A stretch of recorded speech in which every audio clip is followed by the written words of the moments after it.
Hello, everyone, and welcome. I'm Lindsay Schmit. I'm here today with Amy Krymkowski. Both Amy and I are members of the Coaches Culmination of Wisconsin, and we are here to connect with you today, showcasing monsters that we can help you master. As you know, we're in the spirit of the spooky season of Halloween, and Amy, your background, your earrings, necklace are perfect. We are here to expose some of the monsters that may be lurking around in the shadows of your business, career, and life, causing havoc by limiting your potential and success. So, we're going to share a few gems and tips that we believe can help you conquer these monsters and master them. So, I'm going to first ask Amy to introduce herself, and then we'll get into our conversation today. Thank you so much, Lindsay. I'm excited to have this fun little mini Halloween Master Your Monsters interview. Yes, my company is called Better Path Coaching. I enjoy helping leaders and professionals improve in their efforts to be able to navigate change and build upon their leadership with more joy and resilience. And I'm excited today to share with you a little bit about one of the monsters that I absolutely see my clients show up with and maybe even not be in their awareness and what they can do to master them. Great, perfect. Thank you for that. Yeah. Yeah, let's jump right in. First question I have, in your coaching experience, what monster comes up in conversations that you help others master? So what is that monster? And why is that an important monster to master? Yeah, absolutely. Thank you for the question. The monster that I want to look at today and invite us all to think about is the monster of what I like to call the monster of invisibility, or being invisible, sort of unable to be seen or recognized. Sort of seems fitting, right? I think there was like an invisible man or uh, monsters that we're not aware of or don't see. I think this monster is pretty insidious because it can be tied to someone's behavior, maybe how they're feeling or their felt sense of an experience, especially at work. What do I mean by that? Well, an example of invisibility might be feeling like you're underappreciated at work or even being ignored by others, especially when you've been, let's say, putting in longer hours or working extra hard on a project or something specific for a customer. Or it might even be seeing others that you work with, colleagues, partners, receiving recognition or praise for their efforts, but somehow that's not happening for you. Mhm. This can also play out in situations where individuals might feel like they're subject to differential treatment or even bias, which could be based on a host of different reasons or factors like identity, age, physical capabilities, religion, etc. Mhm. I know this, having worked in human resources in the past, that can feel very real for people. And also examples of behaviors might include like maybe the person isn't comfortable speaking up in meetings or discussing their accomplishments with their colleagues or even their manager, or maybe not receiving feedback or compliments from others at work or even asking for it. So basically, when professionals or leaders have this situation happen where they're not feeling seen, or when they're shying away from sharing their success stories or making their achievements visible to others, it can have a pretty major detriment on their careers, their professional growth, and for sure, their self-confidence. So that's kind of the monster. So it can be something that might not even be easily recognized, or maybe even not in the awareness of the person experiencing it, but it's something that they feel, but they just don't know what to do about it or how to act on it. So one of the reasons it's important is for that reason is recognizing it and learning about it and what to do. But more importantly, when these feelings and situations kind of just go unaddressed, it can result in things like lower productivity, higher levels of worker dissatisfaction, feelings of resentment or even developing a negative mindset, which we know isn't going to help a professional or a leader grow and achieve their goals.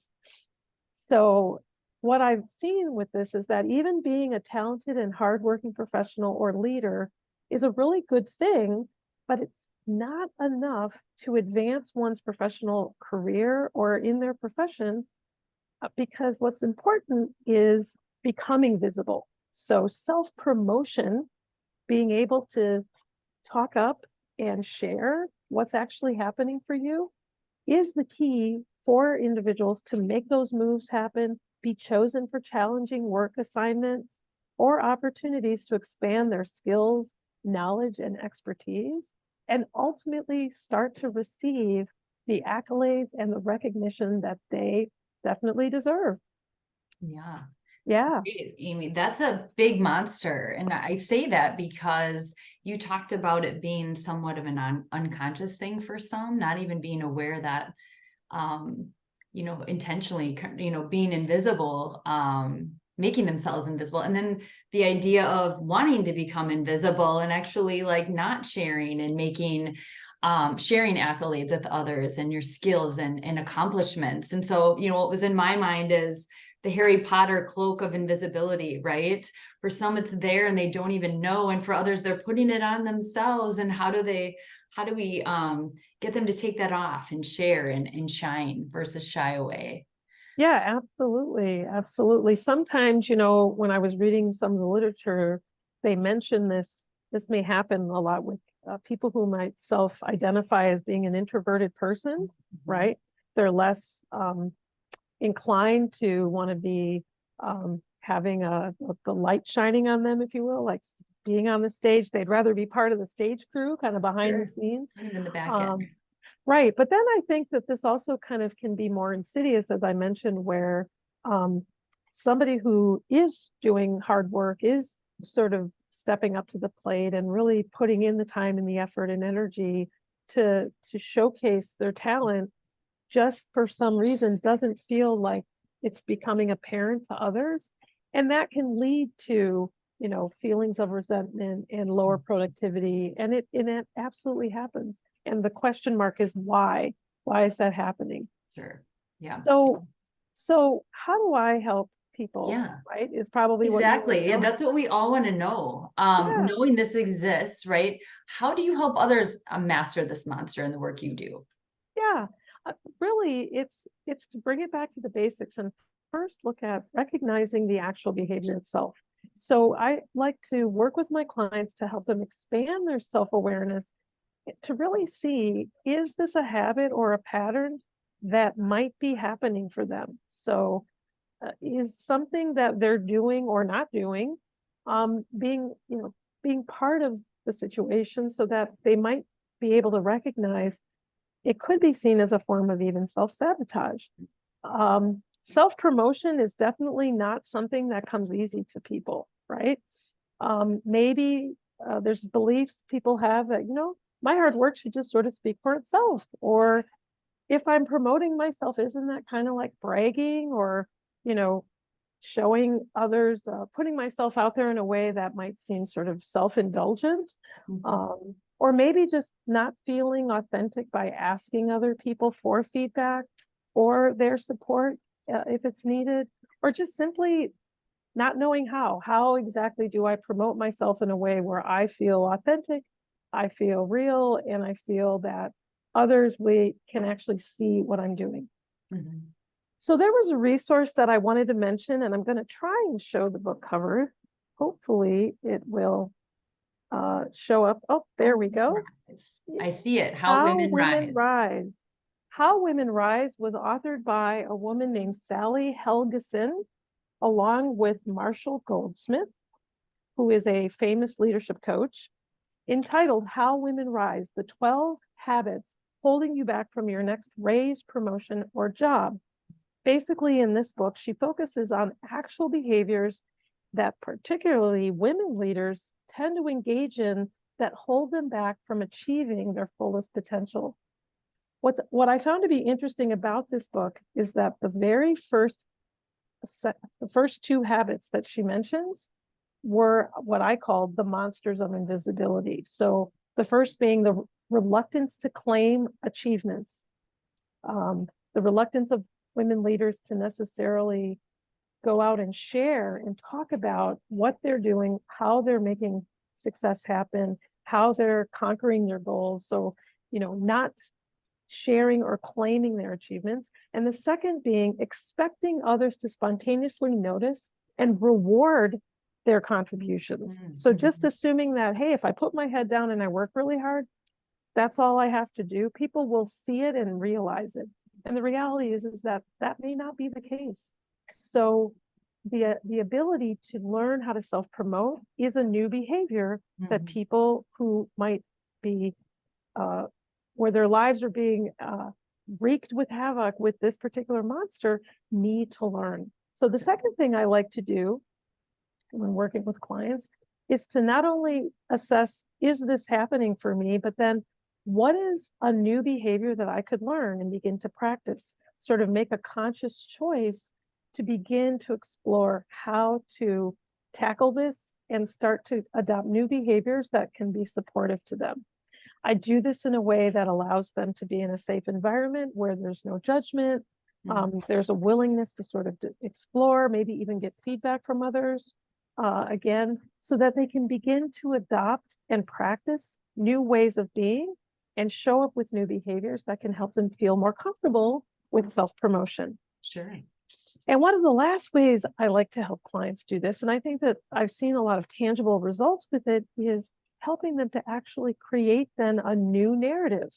So we spend time creating what we call a professional value proposition, or a PVP for short, which is basically a short summary about who they are, their skills and their achievements, and then drafting it all together in a summary that they could actually practice saying out loud, articulating when they're in meetings, sharing it with their boss, maybe during a development conversation or even a performance evaluation, asking others for their feedback, or being able to use it in a way that can ultimately help them feel more confident and more sure of what they're doing, and not as if they're promoting themselves in a way that isn't professional. So that's a tool and a method and a strategy that we use to help people to start to overcome the invisibility monster. I love that, Amy.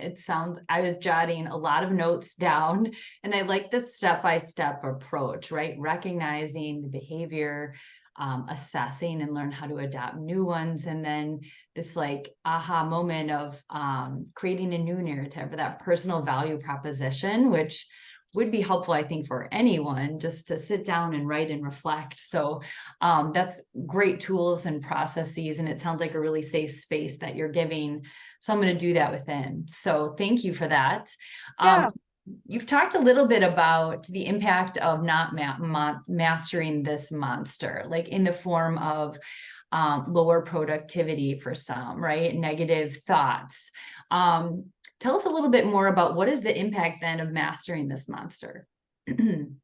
Sure. Well, as I was listening to you, reframing some of what I said, one of the best impacts, I think, of mastering this monster, especially for leaders, because many times the clients that I work with, highly productive, highly engaged in their work, really accomplished, they're busy doing and not being. So they're busy, making sure that they're staying on track and looking ahead and conquering things. And what I think this our work together does is it causes them to sit back and pause and really begin to recognize, hey, what am I doing and what are the things that I'm accomplishing, and am I sharing that with others in a way that can help me to not only accentuate what I'm up to, but really support the brand that I want to put out in the world. So I think one of the biggest impacts of being able to master this monster is taking stock in what you're accomplishing Mhm. and making sure that that is not just being overlooked and on to the next, you know, challenge, that you actually sit back and make sure that the attention that needs to be drawn upon your achievements is there. And Mhm. also so that you can get and receive the recognition and the accolades that you're due. And I think that that's what creates worker satisfaction. And oftentimes, especially when it comes in a way that might be surprising or unexpected, where somebody can recognize your work, it's hard for folks to do that if they're unaware of it. So I think that's probably one of the best things that I've seen happen. And the other thing is that when people are proactive in making their achievements visible, it actually has an impact on their career. It helps them to advance more quickly. It can help them to attract sponsors, especially for individuals that are inside companies that, you know, want to be promoted or grow in their career. It's important that other leaders around the organization become familiar with you and your work and how you're making a difference and an impact in the work that you're doing. And that ultimately can result in pay increases, right? So if you're being promoted or you're being asked to work on a challenging opportunity because somebody heard about something you're doing because you're promoting it, Mhm. that's the value. The value is your progression, your ability to actually navigate and increase your career or increase the visibility of your leadership. Absolutely. Gosh, those are huge impacts. Huge. I think that's wonderful that you shared all of that. I think you know, practicing that and modeling that, that doesn't happen overnight. And No, so going through that process and continuing to practice that self promotion and getting comfortable with that in a way that works for you, but creates that visibility for others.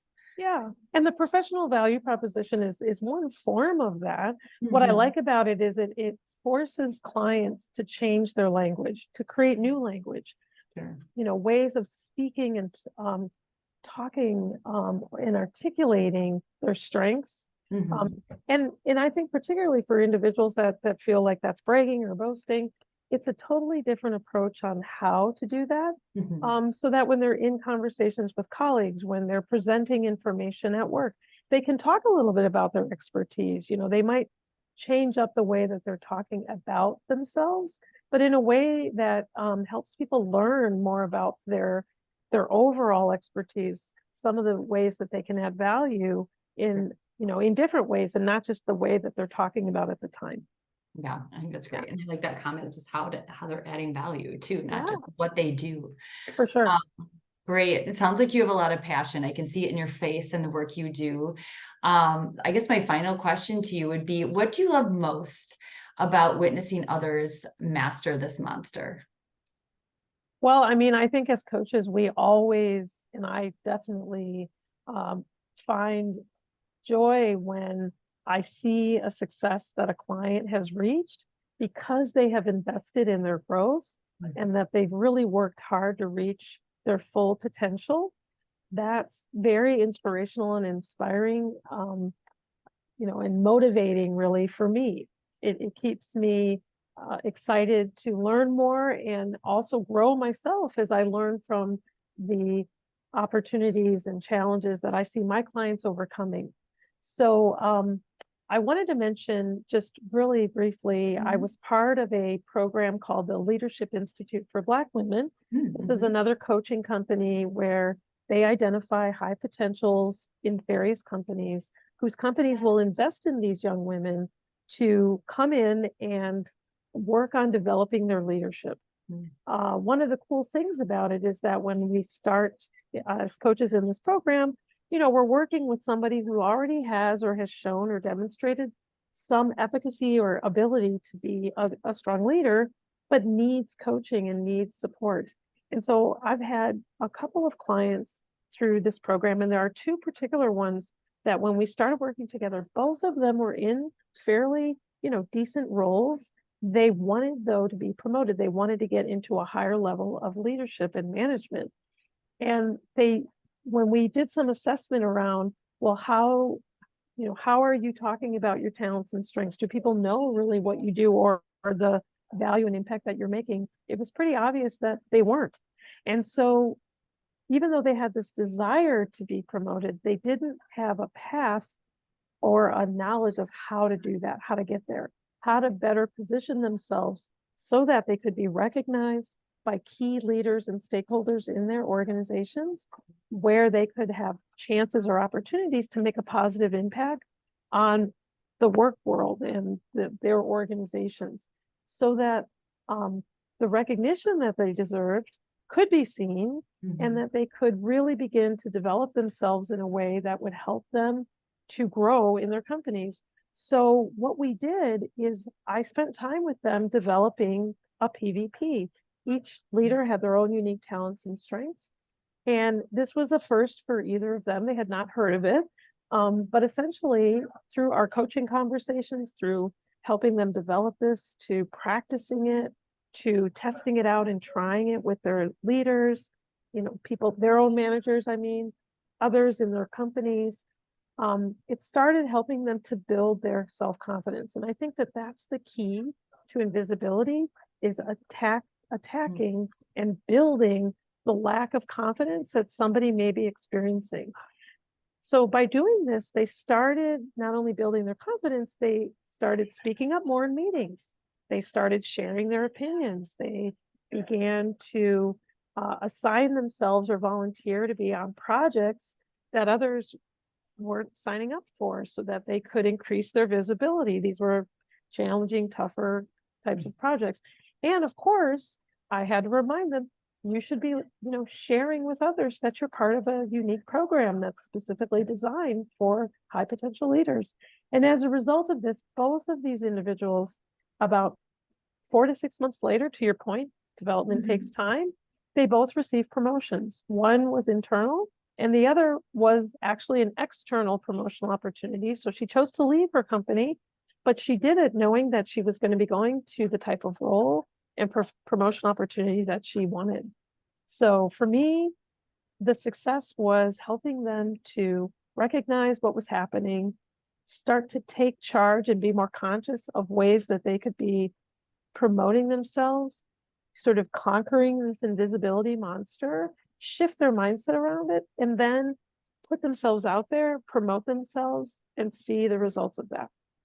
Awesome. Awesome. And thank you for sharing that, like almost a mini case study of like 2 different paths, but that process that you've taken both them through, you're seeing results and they're seeing it. And that brings a lot of joy, I can tell, to you as well. So Yeah. thank you for that. Well, I appreciate your time, Amy. You shared a lot of great nuggets. I've written down several notes here on this piece of paper, including the book that you shared, How Women Rise. So thank you for sharing a resource and tool that that you have found helpful.